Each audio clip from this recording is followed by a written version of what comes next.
From the Opopco Studios in Oklahoma City, you're watching The Press Row. I'm Jenny Carlson here with Barry Trammell. Time for our inbox segment, Barry. Some questions from email. We'll give answers here on video. Let's get right to it. This one comes from Colleen.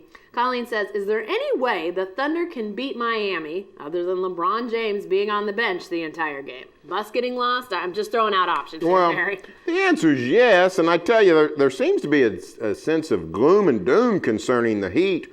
All we've learned this regular season is that the Heat is better than the Thunder. That doesn't mean the Thunder couldn't win a playoff series. The best team doesn't always win. I mean, you see all kinds of upsets in NBA playoffs. Rarely do you get the number one seed versus the number one seed.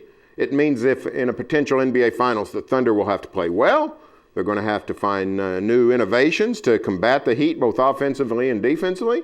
But heck, the Thunder could win. I mean, I don't understand the negativity. Be optimistic. Have hope. Have faith. It could happen. I'm gonna reverse roles. I am usually the optimistic one. I'm gonna play pessimist here. I don't think there's any way the Thunder wins a series. I think there's about a 10 to 20% chance that they would. 10 to 20. So you're telling me there's a chance? It's not 1 in a million. No. Okay, it's not 1 in a million, but it's a low chance right now. I don't like the way that the Thunder is matched up with the Heat of late. They've lost their last 6 games against them, and if the last game is any indication, that gap is getting wider, Barry. We're not seeing them close the gap and figure out ways to play the Heat more impressively, better. You're just not seeing those innovations that you're talking about. Maybe they're holding them all back for the playoffs, but I'd be shocked. I just think that the Heat's a bad matchup for this team, the way that they're playing, and I don't know that they're able to combat that. I guess we might have to wait and see in the NBA Finals. Hope we get a chance to see that matchup. Back to the inbox, this one from Joel.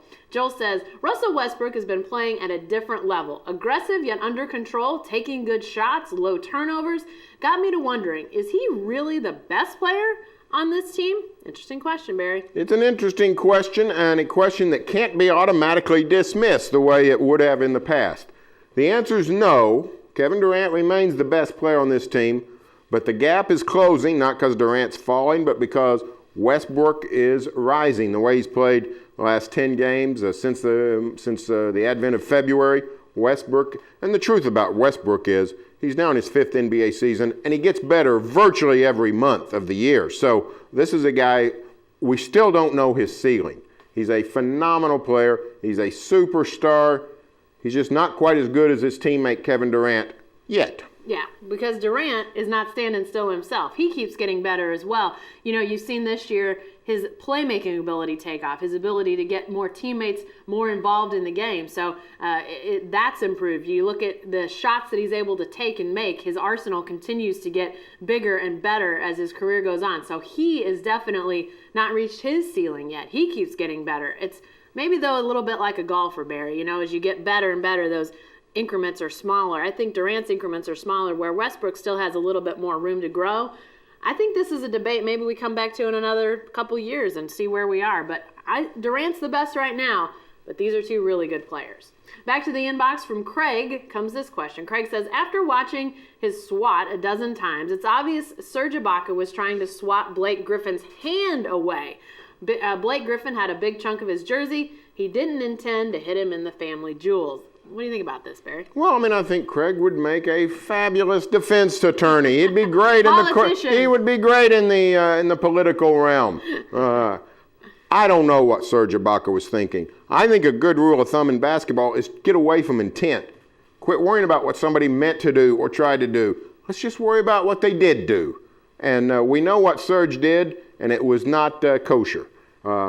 Personally, I don't buy Craig's argument. I think Ibaka was frustrated. I think he was trying to pop. Blake somewhere. I don't know if he landed exactly where he meant to or not. But you got to pay the piper. I think he's guilty of basketball assault.